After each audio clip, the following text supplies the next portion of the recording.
The Mysterious Old Radio Listening Society podcast.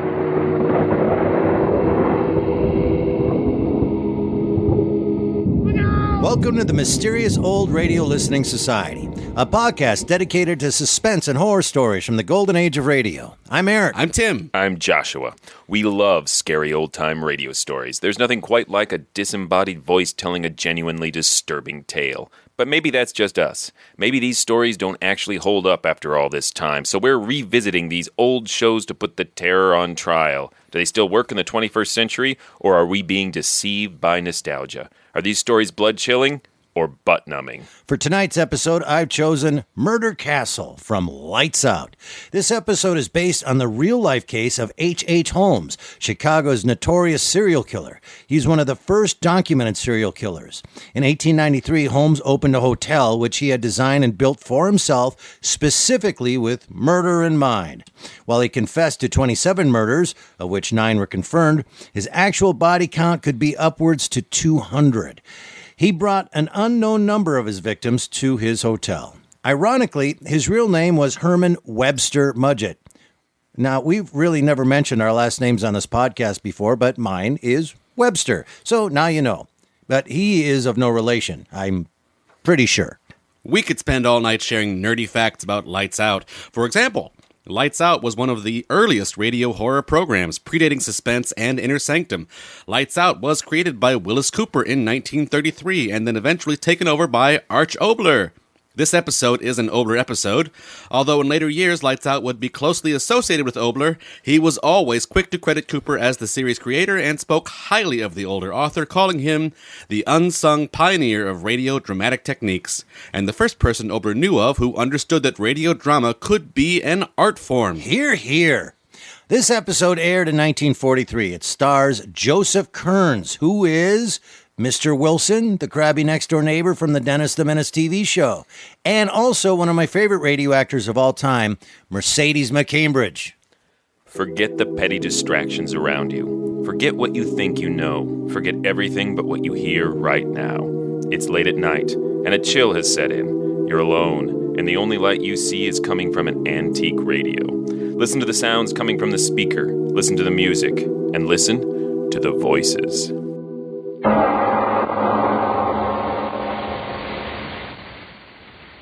I tell you, Captain, it don't make sense. We picked her up walking down the street saying the same thing over and over again.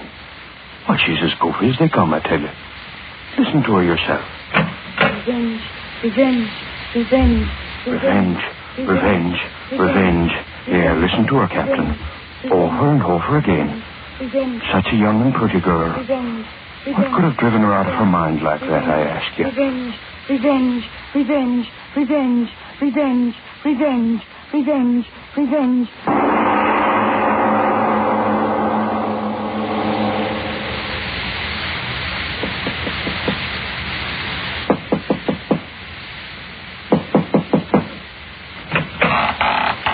Yes? Yes, what is it?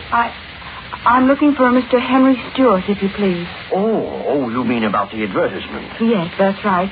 I got here as soon as I could. That's all right. As long as you got here, that's all that matters. Come in. Oh, thank you. Just put your suitcase down there. It'll be all right. Thank you. Now, if you come right this way. Thank you. Just step in here, Miss... Malone. Ella Malone. Oh, yes, of course, Miss Malone. Now, then, you'll have a chair, please. Oh, thank you. There we are. Now, then, Miss Malone, to be perfectly frank with you, I wasn't quite expecting you today. Oh, I'm truly sorry, Mr. Stewart. But you see, I took the wrong train and I had the hardest time finding the house. I do hope you'll forgive me. Of course. Don't give it another thought. Promptness may be a virtue, but we all can't be virtuous, now can we? Now then, you're here in answer to my advertisement. Yes, sir, you wrote me. Oh, yes, of course. You're the young lady from... From Queensville. Oh, yes, Queensville. You have my letter with you? Oh, yes, sir. Right here, sir. Yes. Now then, your friends know you came here, of course. There's no one very much interested, Mr. Stewart.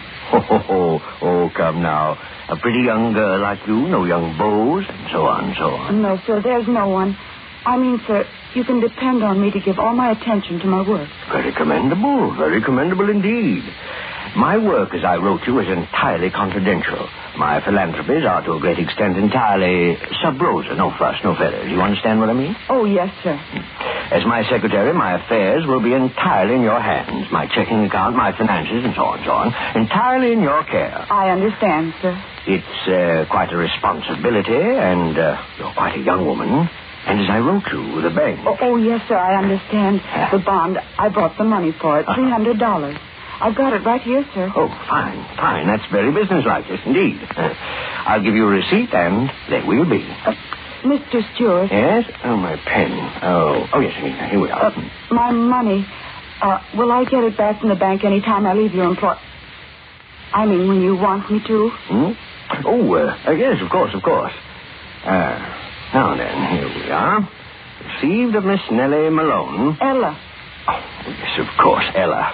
Memory isn't quite what it used to be. That's why I need a good secretary. I'm very good at remembering things. Oh, you are.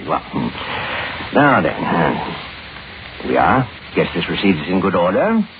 Received of Miss Ella Malone. $300 to be deposited with the Merchants Bank as surety bond, and to be returned to said Ella Malone upon request. There's my signature. Now then, how's that? I'm sure that'll do very well, sir.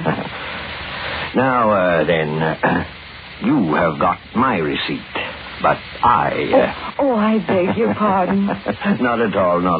Of course, I have it right here. I am sorry. Oh, well, I understand the excitement of your trip. Here it is, Mr. Stewart.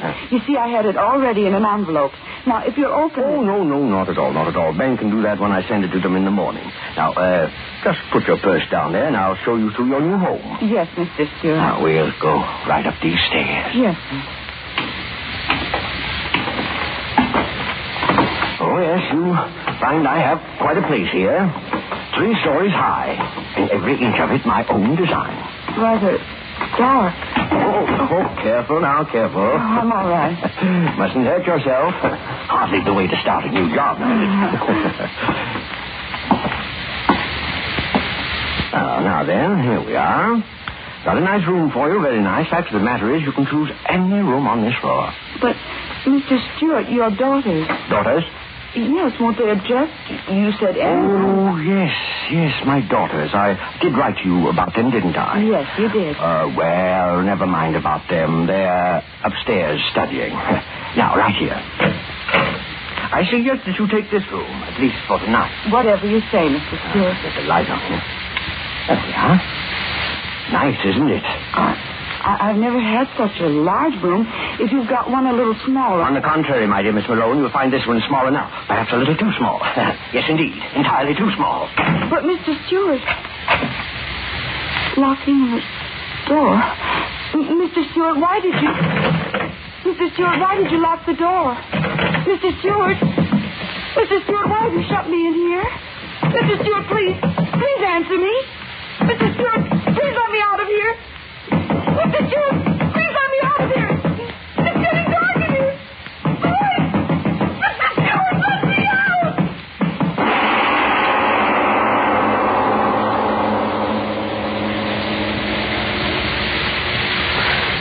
Yes, Miss Nord. There's no doubt in my mind at all that you're the very person I want to employ as my housekeeper. I'm very glad to hear that, Mr. Stewart. Of course, the matter of being housekeeper, the place as large as mine, calls for definite qualities, you understand, of course. I'll always do my best, sir. Well, one certainly can't ask for more than that, no, indeed.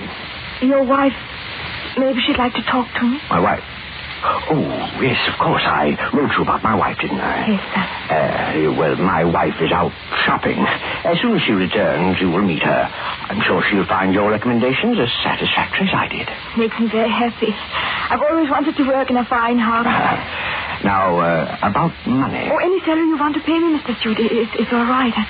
I just want a chance to show you how good I can do your work. Very commendable, yes, indeed, very commendable. But we must agree on a salary. I'm the sort of man who has respect for money and expects a similar respect in others. Oh, yes, and speaking of money, you'll be wanting to open a new bank account, I suppose. Bank account? Yes, it's my principle that everyone employed by me should have a savings account. Builds character. I'll open an account for you in the morning. You can transfer any of the bank accounts you have back in your hometown up to my bank. Convenience, you know.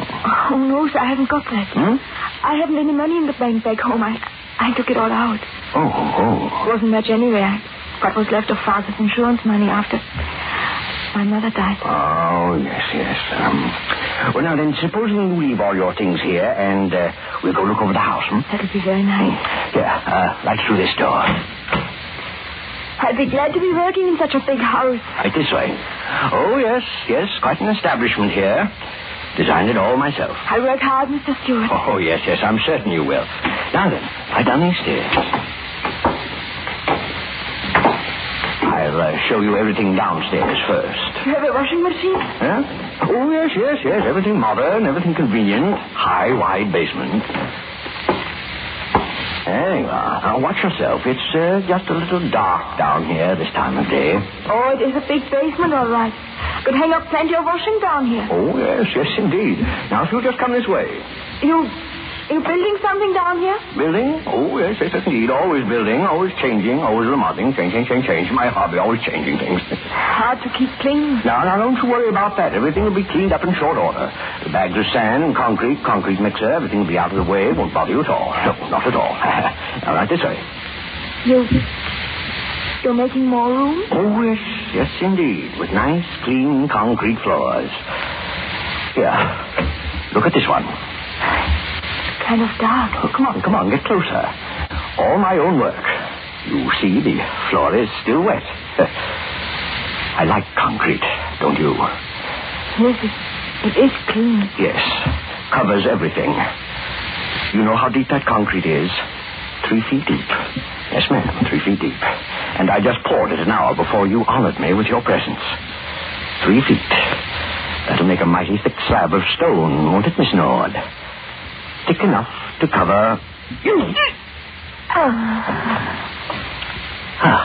Yes, indeed. A fist to the point of the jaw, still a most effective soporific.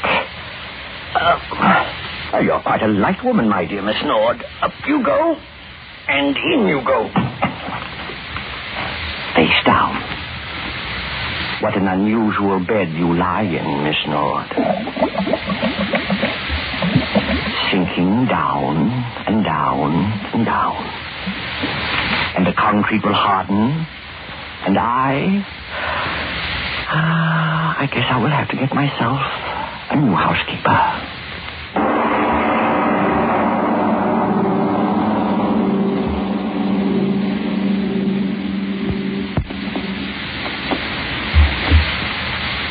Ladies and gentlemen, let's lean back now and relax for a moment. Let's take time out from tonight's amazing Lights Out story. The story of a strange, mysterious mansion and the one woman who entered those doors and was never seen alive again. Let's turn during this brief intermission to a much more everyday situation and a question that's much easier to answer. An angry girl is storming out of her friend's house. And her friend says, "What can be wrong with Lucy these days? She crosses a bear and she's losing so much weight she looks terrible. She's just no fun anymore."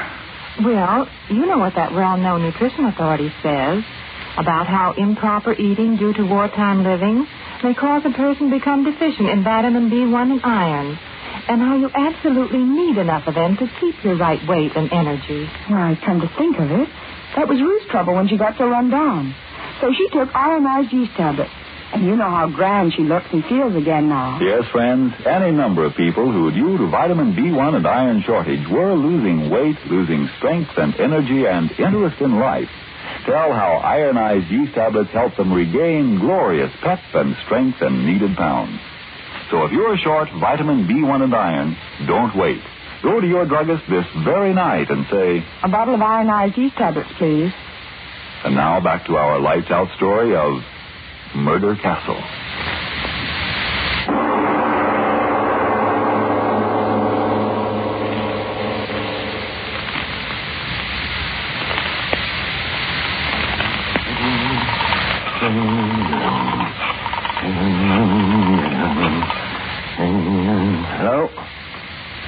Hello. Hello, is this the employment agency? This is Mr. Stewart. Mr. Henry Stewart. I'm interested in employing a nurse for my child. Someone preferably unattached who can live here with my wife and myself.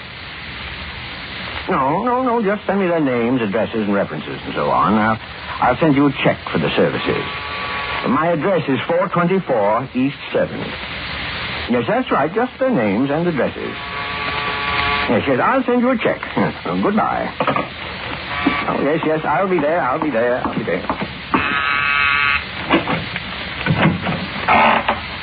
Yes, what is it? Is Mr. Stewart in? Oh, yes, indeed. Won't you come in? I'm Mr. Stewart. Thank you. You're answering in regard to, Secretarial position. You wrote me a letter. Oh, yes, indeed. Won't you step in here, please? Thank you. Now, you sit there, I'll sit here. We'll get better acquainted. Put your suitcase down there in place. So. Now then, I'm afraid I didn't quite get your name. Ray. Betty Ray. You wrote me. Oh, yes, of course. I remember you distinctly. Now then, you have my letter to you just to sort of refresh my memory on the circumstances, don't you know?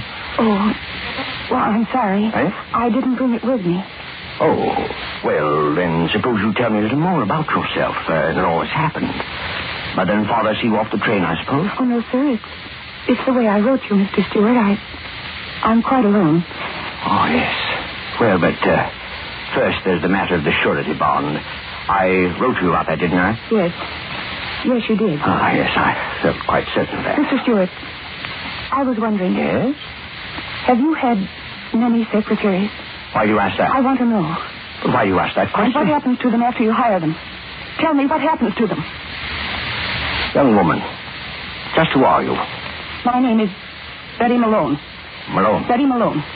My sister Ella came here a month ago about a job, and I want to know where she is. Do you hear me? I want to know where she is. I don't think I quite know what you're talking about. Why do you lie to me? Why do you lie to me? She was here. She was. Oh, then what makes you so sure? A letter you wrote her. The first one. I waited a whole month, and then I came here. And as soon as I saw you, I thought something was wrong. And now I know there is. My sister Ella, where is she? You've got to tell me. What if I tell you again that I don't know what you're talking about? I'll go to the police. They'll make you tell the truth. I know she came here. I know she did. Why do you laugh? Why? Because you're being a very foolish young lady. Very foolish indeed. There's no need to get excited. Of course your sister's here, and very happy, too. She's here? Yes, and very happy, too. So then take me to her. Please take me to her. All right. No need to get excited. Of course I'll take you to her. I intended to all along. I was just having a little joke with you. Is she all right? Is she all right? Of course. Now then, come right along with me. Come right along with me. Right along with me. Yes, she's right up here. Been with me for over a month. Why didn't she write? Why didn't she tell me? Now then, right down this hall, and you can ask her that for yourself. This isn't a trick, is it? My dear young lady, you have easily the most suspicious mind of anyone I've ever met. Why, I'm quite a helpless old man, and you always have recourse, as you put it, to the police. Here we are, right in this room. Well, go right in. All right. Well, it's locked. Well, knock on the door, and she'll open it for you. Ella? Ella, it's Betty. Let me in, darling. It's Betty. What do you know? She's sleeping. Ella, please. It's Betty, your sister Betty. Well, now, she certainly is a tight sleeper. But she can't be sleeping. Open the door. Please open the door. All right. No reason to get excited. Quickly, open the door, quickly. Now, don't excite yourself needlessly. There you are. Go ahead. You open the door. Ella, it's Betty. Ella, what?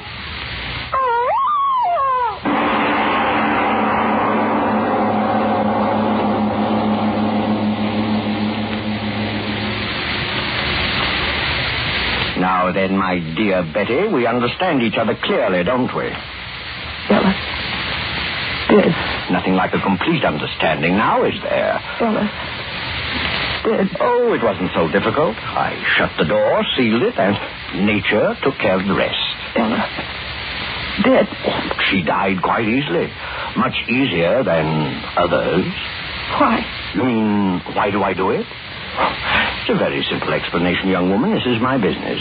Yes, my business. Some men make their fortunes in stocks, some bonds, some in business.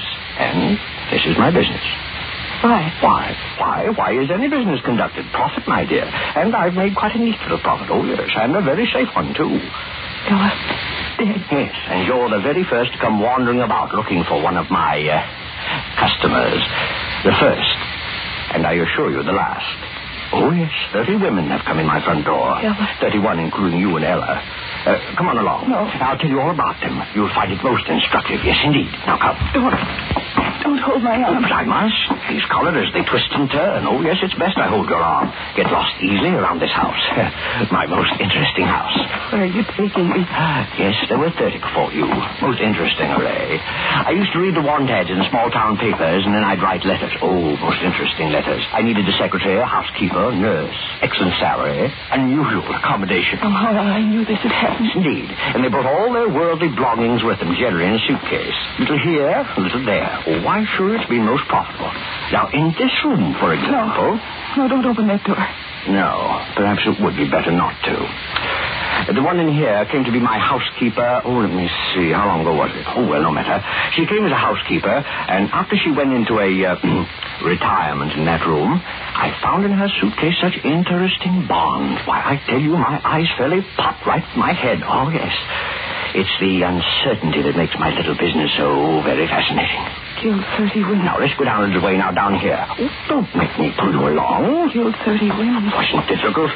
Most women are such fools, anxious to believe what they want to believe. I came here for life, and you gave me death. Ah, you're the smart one. That's why I'm even bothering showing you my work. I never did the others. And showing you around won't do harm. You won't be talking long. 30 women died. Now, in this room... let me open it and show you. No, don't make me look. No, please don't. No. Oh, you see? There's no reason for excitement, just an empty room.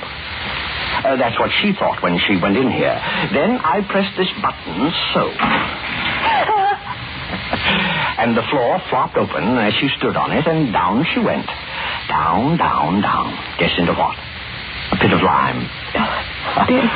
Oh, yes, I tried out so many different ways of killing them. You wonder why they'll never find me out? Well, I'll tell you why. Because I'm much too smart for all of them. Oh, not perfect crimes. No, nothing infantile, but just cleverness in choosing the women I do my business with, and an equal cleverness in doing away with them. Yes, indeed.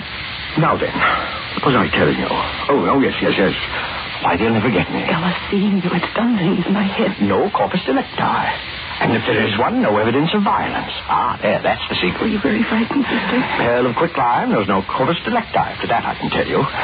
Not when you bury them in a slab of concrete. Ah, yes, that's the secret. If I could only have been with you, little sister. Now, this room, let me show it to you. I think this will be your room, my dear. Oh, very frightened. You see the door? Airtight. Airtight, yes, indeed. I'll open it. The room. Amazing sight, isn't it? No doors, no windows. I could have helped you, Ella. Now, I'll shut you up inside the room, then I'll close the door and press this button here like this. You hear that, little one? You hear that? Pumping, pumping, pumping. And guess what is pumping? Ella, my head. Air. You hear me? Pumping the air out of the room. Yes, that's clever, isn't it? You breathe, and soon there'll be nothing there to breathe, and then you'll die. And if the police do find your body, no mark of violence, nothing but asphyxiation. A most mysterious death, they'll say.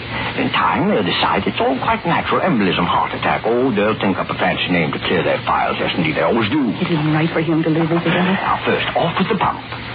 Now, my dear, I think you'd better step inside. Quickly now, so I can close the door and go about my other work. Quickly, I tell you. No, wait. Wait for what? I want to give you something. What can you give me that doesn't belong to me already? This. Gun. Get in there. Get in that room. Gun. You had a gun in your purse all the time? My father's. I brought it for the man who... Ella. Get in that room. No. What are you going... Get in there. I'll press the trigger. Get in there. I'll kill you. No, don't. Get in. Don't. I'm an old harmless man. I was only fooling. I wouldn't hurt you for the world. Revenge. It's right to revenge, isn't it, Ella? He said to press this button, Ella. The pump. It's running, Ella. Listen to it. It's killing him the way he killed you.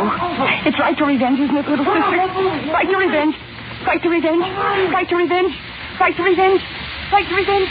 Right to revenge. Right to revenge.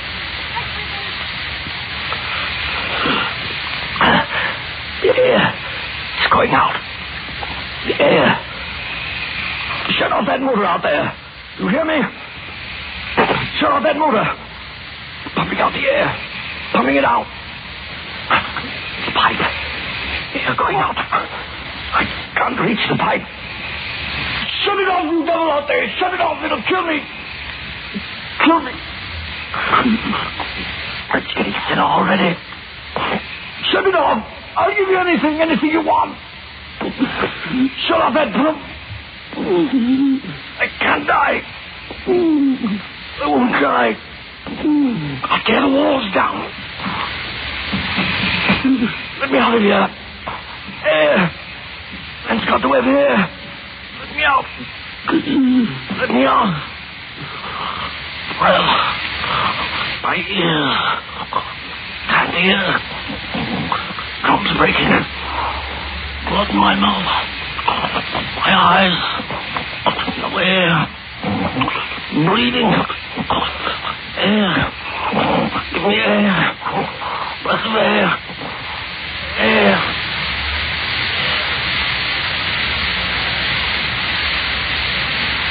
Revenge. Revenge. Revenge. Revenge. Revenge. Revenge. Yes, listen to her, Captain. Revenge. Over and over again. Revenge. Such a young and pretty girl. Revenge. Revenge. What could have driven her out of her mind crazy like that? Revenge. Revenge. What, I ask you? Revenge. Revenge.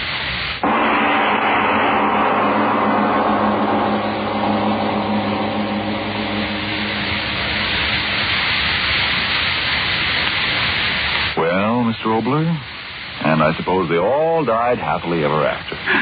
You put things so sweetly, Mr. Martin. The dark corners of the human mind are the deepest dark, I believe, of anything in the universe. Speaking of darkness, how would you like to turn back the pages of that nebulous stuff known as time to the Sakhalin of Tsarist Russia? You mean right now, Mr. Obler? Oh, yeah. You know the answer to that as well as I do, Frank. It's always after you've had your say for ironized yeast. Remember, friends, if you're deficient in vitamin B1 and iron, if that's why you're so under par in weight and strength and energy, then get ironized yeast tablets right away. Now, of course, a run-down condition may be due to other causes. If in doubt, see your doctor.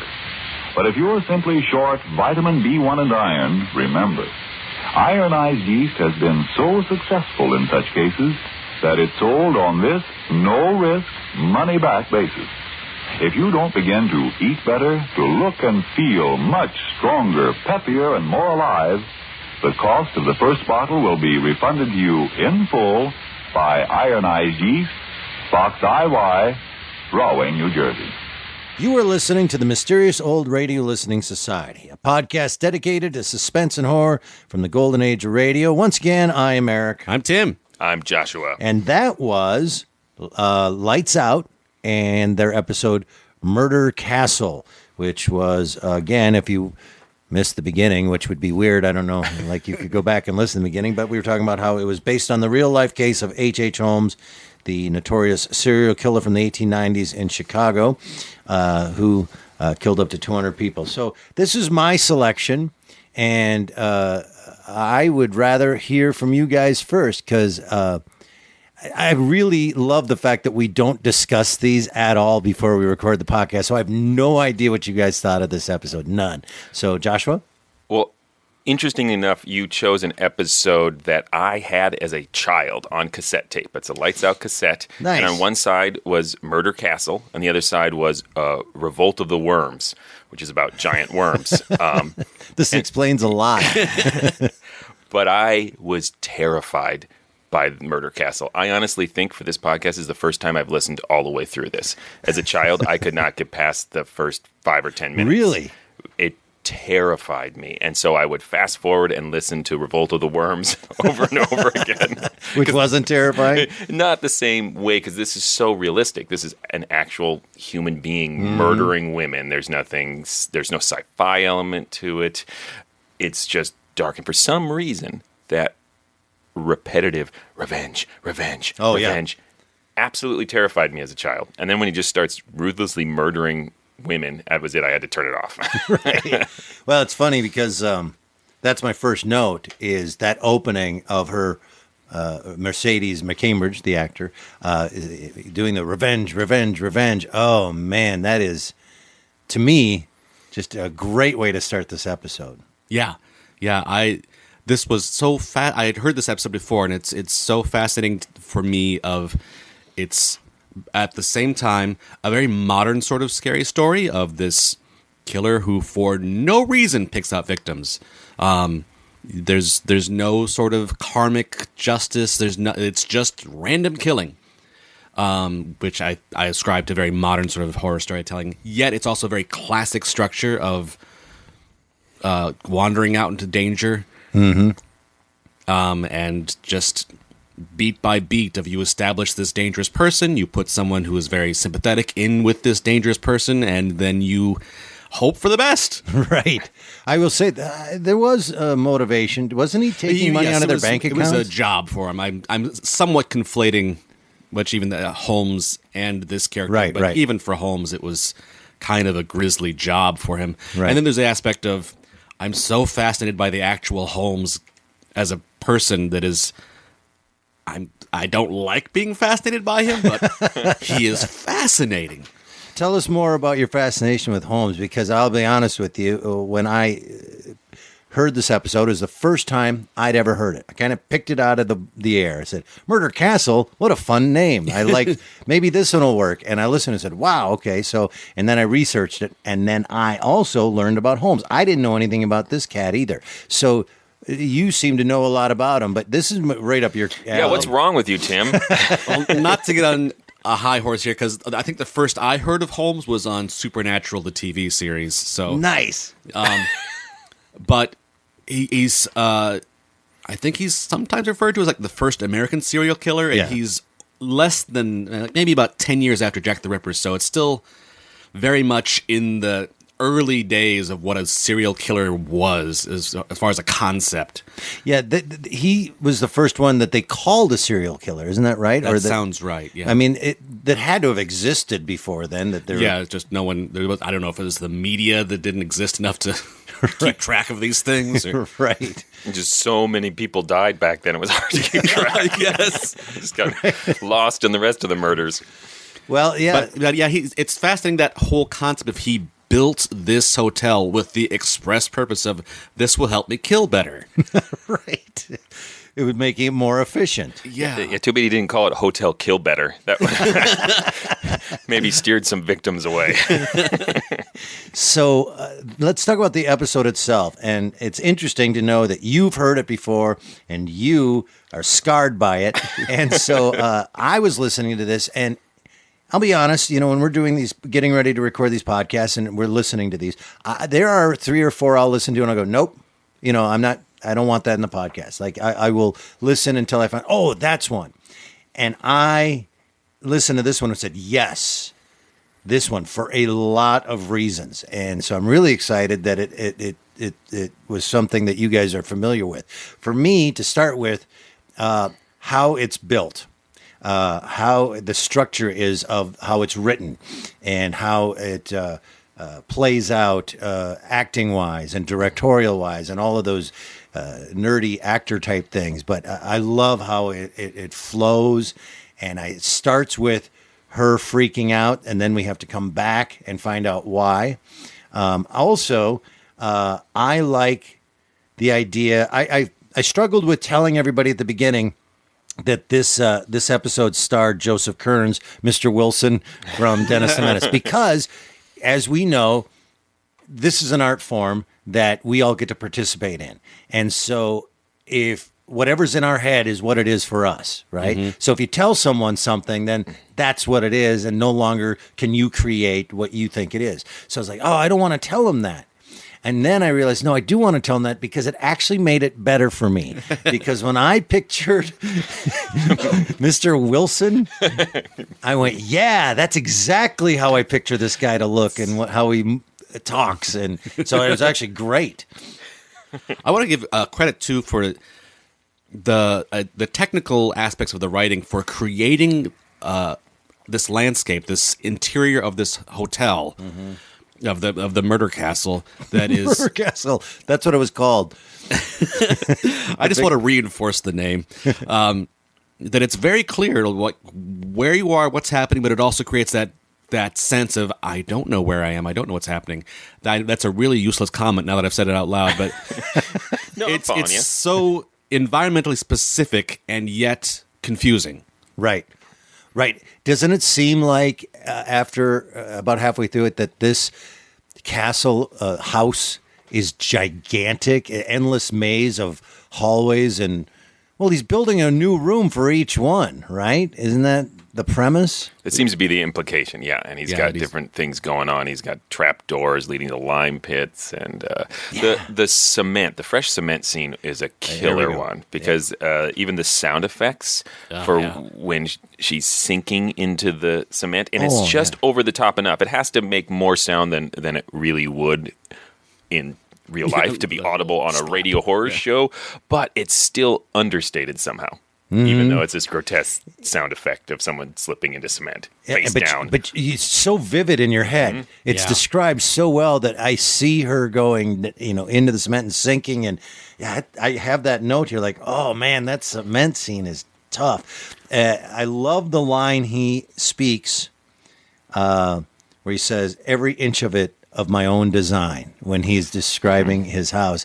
The pride in his house, but if he wasn't a serial killer, it would just be a guy going, and I built this all myself. But you realize later that very specific design. So just a very simple line that had a huge implication as far as plot structure. And then another scene, his death, so grisly, and they take a long time on it. They really wallow in it. Death is the best radio drama death. It's in losing that air in that room so slowly and that pump again, a great sound effect because it's a neutral sound. It's not a scary sound, but in the context of the story, when you hear that the air pump, very subtle. Yeah.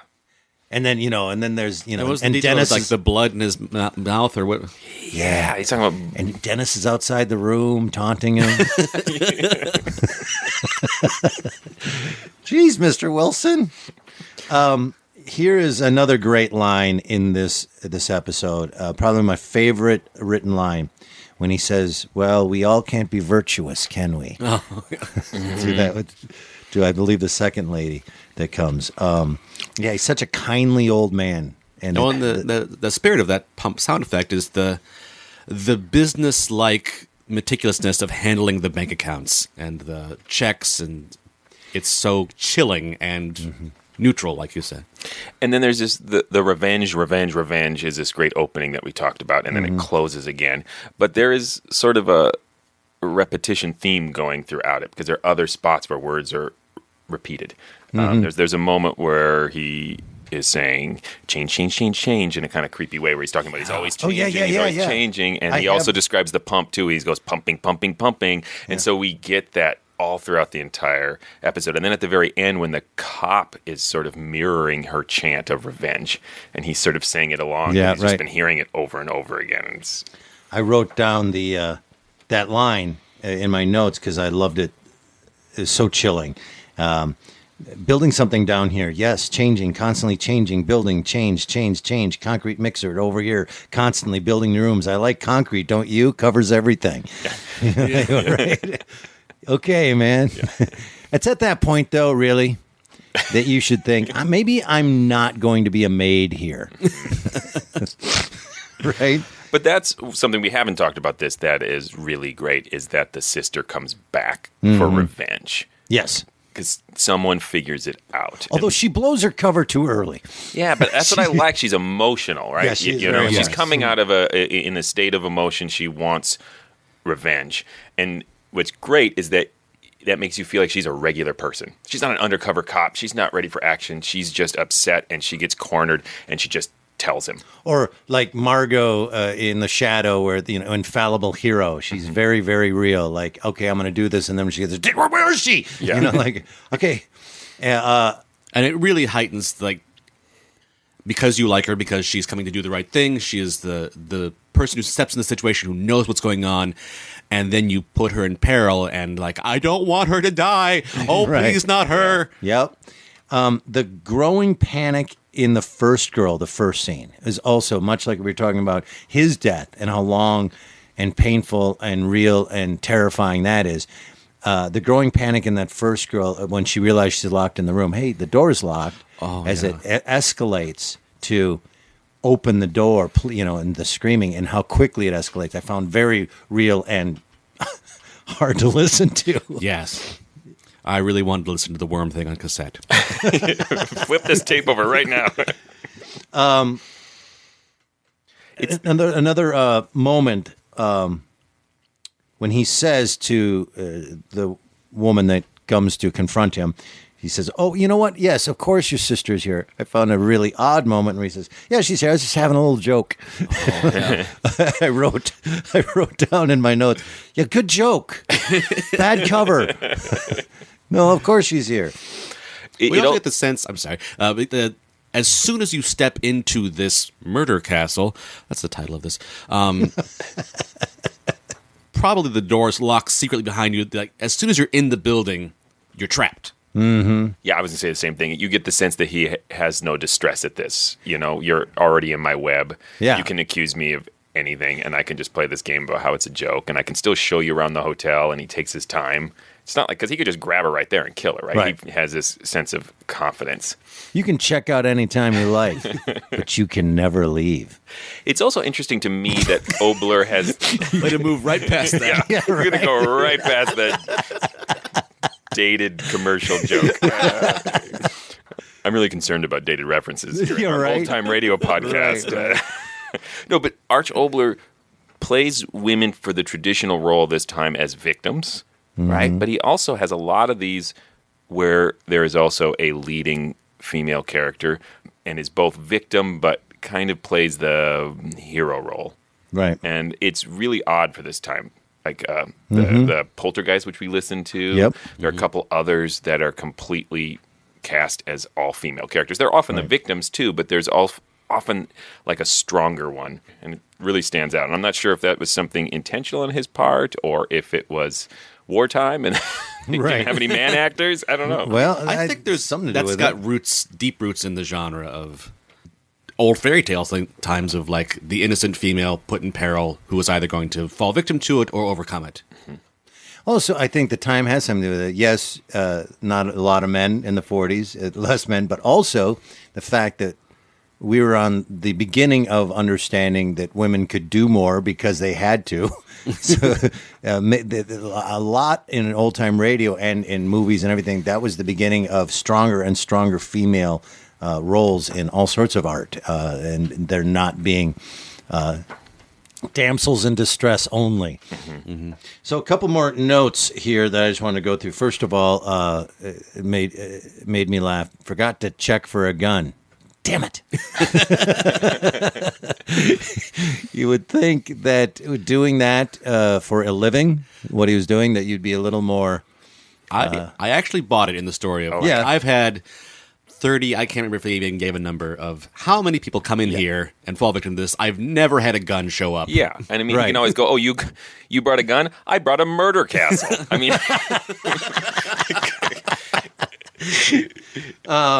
And then this note, I don't know if you guys were listening enough. I just got to ask, because I was very confused.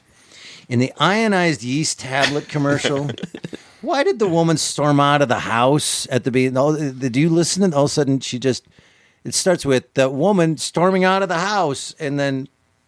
Was there not enough yeast in her diet? And you guys didn't listen to that part. No, I didn't follow it. No, I was listening and said, wait, why is that woman angry? And what does that have to do with yeast? Okay, so we don't know. She just needed to regain her glorious pep.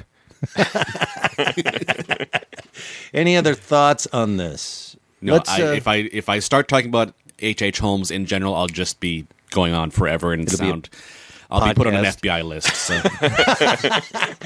we should just don't do the H.H. Holmes podcast. Yes, I'll save it for weekly. Because the FBI are pouring through these old-time radio podcasts for suspects. What if? All right, let's start with Tim. What do you think? Does it stand the test of time? Where does this rank? I think this is a timeless classic. Unqualified. Yep.